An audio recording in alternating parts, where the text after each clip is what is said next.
नमस्कार मु स्मिता स्वागत जनाऊँगी आपण मानू स्मितास कुकिंग पैसन को। आज मु आपण मानू मुग गजार तरकारी देखेबी। आपण माने भाबुथिबे मुग गजार तरकारी हुए, सतरे मुग गजार तरकारी बहुत ही टेस्टी लगे और यहाँ रुटी सहित भात सहित सबुथिरे खाई परिबे। तो चलतु मु आपनको डेरी न करिकी जल्दी देखाऊँगी मुग गजार तरकारी। गजामुग मु गोटे बाउल नहीं, गजामुग को एबे प्रेशर कुकर को ट्रांसफर करनेबा बॉईल करबा पई। स्वाद हिसाब रे लुण 2 कप पानी एबे लीड कवर करके हाई फ्लेम रे गोटे हुइसिल देबा। ध्यान रखिबे लो फ्लेम रे जमा भी आकु सिझाइबेनी, एटा पूरा पूरी सिझी जीवो और खोली भी जीवो। मसला पाई गोटे पियाज को छोट छोट करी काटी नेछि, गोटे रसुन को छोट छोट करी काटी नेछि, छोट खंडे अदा को ग्रेट करी नेछि और गोटे टमाटो को छोट छोट करी काटी नेछि।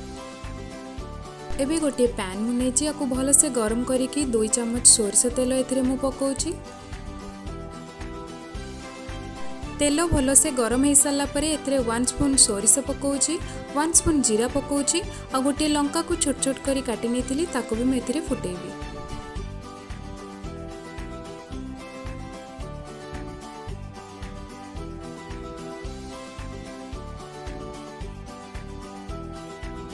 ए सबु भल से फुटी सारा पर एथिरे काटिकी रखिथिबा पियाज को फ्राई करिबा।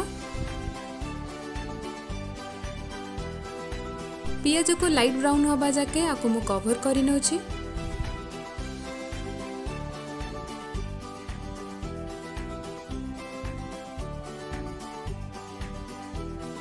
एबे एथिरे काटिकी रखिथिबा अदा और रसुन को पकाउछि और आकु भल से मिक्स करि नउछि।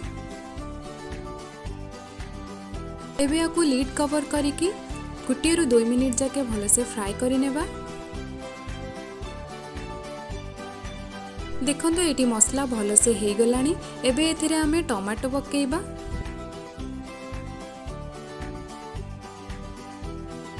वन एंड हाफ स्पून एथिरे हळदी पकाउछि, 1 एंड हाफ स्पून एथिरे लंका गुंड पकाउछि, लुण स्वाद हिसाब रे पकाउछि। ध्यान रखिबे मुग गजा सिझेला बेले भी आमे लुण पकेइथिले। ए सबू को एबे भल से मिक्स करिकी लीड कवर करि नेबा और भल से टमाटो को सिझेइ नेबा। टमाटो मौलिबा जाके आमे एमिति आकु 2 ରୁ 3 थर लीड कवर करिकी भार करिकी भल से मिक्स करि नेबा।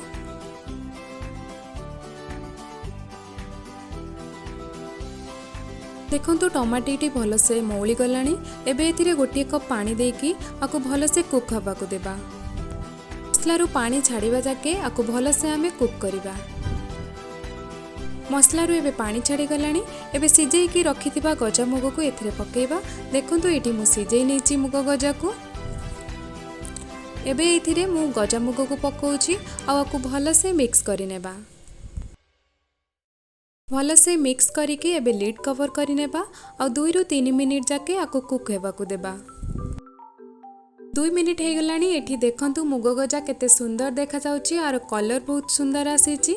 एबे एथिरे मुग सिझेला बेले जो पानी थिला सेही पानी को मु एथिरे देई दोउची।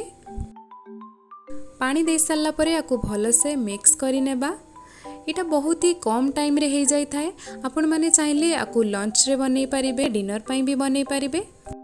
1 मिनिट पई लीड कवर करिकी आकु कुक हवा को देबा। 1 मिनिट हो जाइए। एबे हमरो मुग गजा तरकारी रेडी हो जाइए। देखंतु एटा बहुत ही कम टाइम रे होता है। तो आपण माने आकु घरे निश्चित बनातु और कमेंट बॉक्स रे जणातु आपण मानको रेसिपीटी केमिति लागिला। लास्ट रे 1 स्पून एथिरे मु गरम मसला पकाउछि। गरम मसला पकई सारला परे लीड कवर करिकी 2 सेकंड पर्यंत आकु आमे कुक हेबा को देबा। तो चलतु एबे आकु आमे सर्व करि नेबा। गजामुगरे बहुत ही प्रोटीन और विटामिन्स थाए। जदि आपण मानकु कच्चा गजामुग खाइबा को पसंद नुह ताहले एमती तरकारी बनै के खांतु। देखिबे निश्चित आपण मानकु भल लागिबो। जदि आपण मानकु ए वीडियोटी भल लागि थाए ताहले मो वीडियो को लाइक करि दियंतु, शेयर करंतु और मो चैनल को सब्सक्राइब करि दियंतु। पाखरे थिबा बेल आइकन को टच करबा को जमारू भूलंतुनी। एहा द्वारा आपण मानकु प्रथमे मोर वीडियो रो नोटिफिकेशन मिलि जिवो। Thank you.